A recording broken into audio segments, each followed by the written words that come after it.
Bonjour tout le monde, ici Christian. Finalement, j'ai un peu de temps pour capturer cette vidéo pour vous expliquer un des scripts que j'utilise maintenant pour corriger malheureusement les masters qui ont des traînées de satellites qui perturbent malgré l'intégration faite par WBPP. Donc ici, je suis allé voir sur le forum de PixInsight s'il y avait des discussions à ce propos-là, et effectivement, monsieur Armut Bornemann, créé il y a déjà quelques années, en 2022, voyez-vous, le script Skill, qu'on peut retrouver une fois que l'on sélectionne bon répertoire. Si je viens voir dans PixInsight, au niveau des ressources, des updates, on peut gérer les répertoires de nos scripts. Et ici, si on vient voir un petit peu plus bas, skypixel.at/hvb souligné repository. C'est fort possible que vous ayez déjà ce script-là. Si vous l'avez déjà, il n'y a pas de problème. Vous avez déjà le script skill. Vous en avez certainement d'autres qui complètent les choses. Si on vient voir au niveau du web pour le lien qui vient du forum, on tombe sur le site de monsieur Herbert Walter. Et ici, on a le script de Armut Bornemann, comme je vous parlais. Et une fois que vous avez installé ce répertoire, vous allez avoir, depuis longtemps, les gens utilisent le GameScript.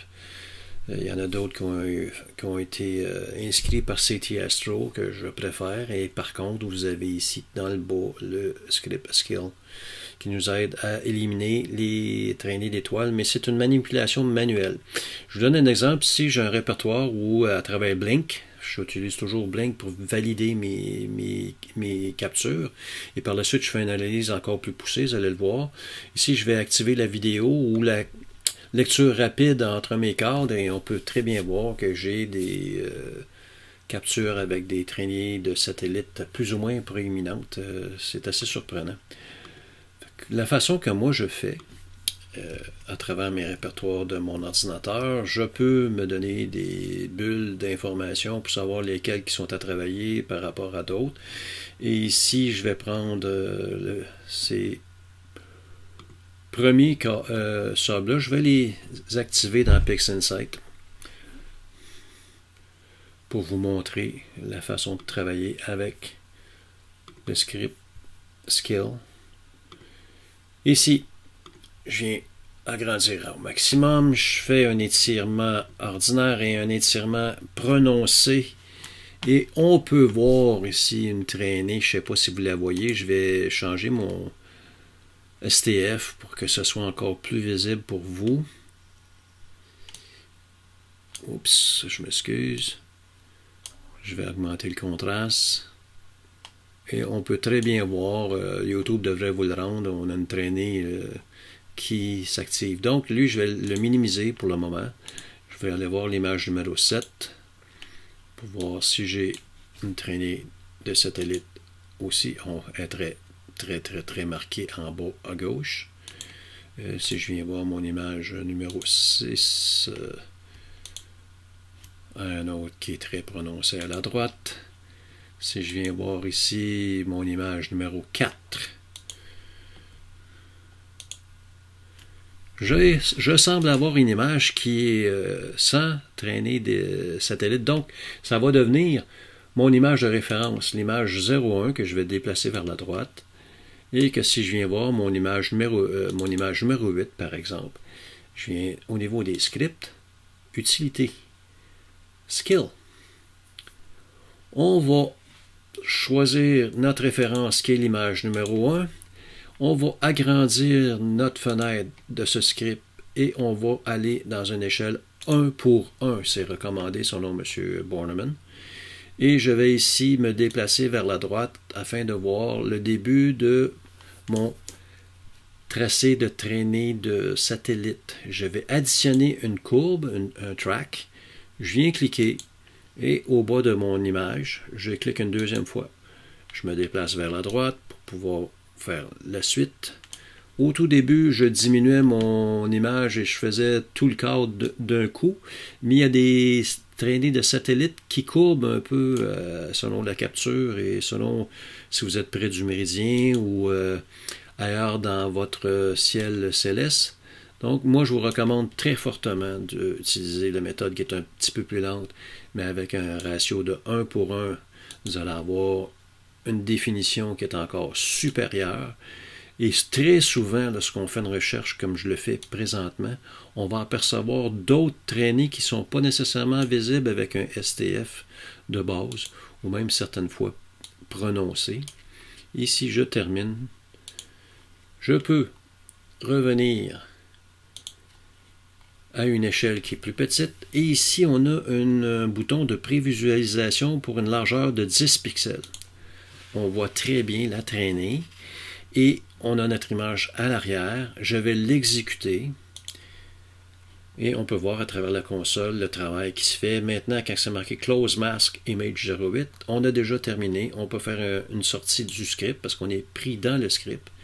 Et vous pouvez voir ici, j'ai enlevé 10 pixels de large et j'ai quand même une valeur de 0.127 qui provient de mon image numéro 1.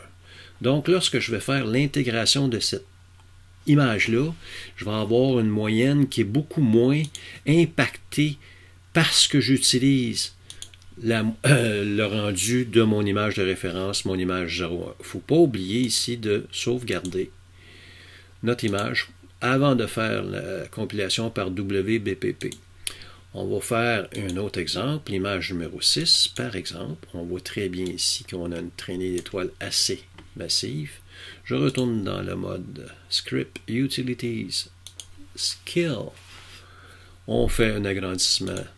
On fait un 1 pour 1. Et voyez-vous ici, je ne les voyais pas là. On était concentré sur notre traînée d'étoiles à droite. Mais avec un 1 pour 1, j'ai un autre problème qui est déjà identifié. Donc, je vais additionner une piste, une track, la track numéro 1, que je vais définir jusqu'à la sortie du cadre. Pardon. C'est un peu fastidieux, c'est un peu long, mais c'est très, très, très efficace. Moi, je le fais depuis quelques mois maintenant et mes masters sont impeccables. Je n'ai pas besoin d'utiliser l'outil de tampon de PixInsight pour pouvoir copier et coller des pixels qui proviennent des alentours de ma traînée d'étoiles. Ça arrivait sur mon master que je n'aimais pas. Voyez-vous, on a une deuxième ici. Donc, je vais faire une addition pour un track numéro 2, une deuxième piste. Et je m'en vais comme ça parcourir toute la surface de mon image. Vous pourriez être tenté d'aller plus haut que le débordement de votre écran d'ordinateur. C'est libre à vous. Et voilà, on s'en va complètement en haut. Je vais redescendre en bas pour trouver mon traînée de... Ah, on l'a, comme on commence à la voir à la droite. Traînée des satellites. Un autre addition pour une troisième piste, une troisième track. Et ici, on valide tout de suite avec le preview. Est-ce que je suis assez large à 10 pixels? Pas nécessairement. Je vais l'essayer à 12 pour être sûr de couvrir toute ma traînée qui est à la droite, qui est prédominante. Et oui, ça semble être bon. Fait que ici, je vais continuer d'augmenter vers le haut pour voir où est-ce que je m'en vais. Parce que lui, je ne crois pas qu'on traverse le cadre au complet. Et non, on ne traverse pas le cadre au complet. Fait que je vais revenir. Je vais vous donner un exemple ici, sans référence. Donc, on ne prendra pas de référence. On va l'appliquer. C'est déjà fait. Je sors du script. Vous voyez ici que j'ai des zéros au lieu d'avoir une valeur qui provient de mon image. C'est sûr qu'une intégration avec un point 0 ne devrait pas avoir d'impact, mais ça baisse votre moyenne plus rapidement que si on a une valeur quelconque. Donc, ce qu'on peut faire, c'est de revenir en arrière et de répéter le tout. pour pouvoir avoir une image avec un ton de gris qui provient de l'image de référence. C'est pas la meilleure, il y a un dégradé, mais c'est mieux que d'avoir rien. Et vous balayez toutes vos images comme ça avant d'utiliser WBPP. Si jamais vous êtes intéressé à ce que je fasse une démonstration pour l'intégration manuelle, pour trouver les paramètres idéaux pour ne pas avoir à utiliser manuellement un tracé de satellite, un suivi, faites-le moi savoir dans les commentaires. Moi, j'aime beaucoup ce script-là, je l'apprécie davantage. J'ai des masters qui sont plus impeccables. Libre à vous de l'utiliser ou non. Sur ce, à la prochaine.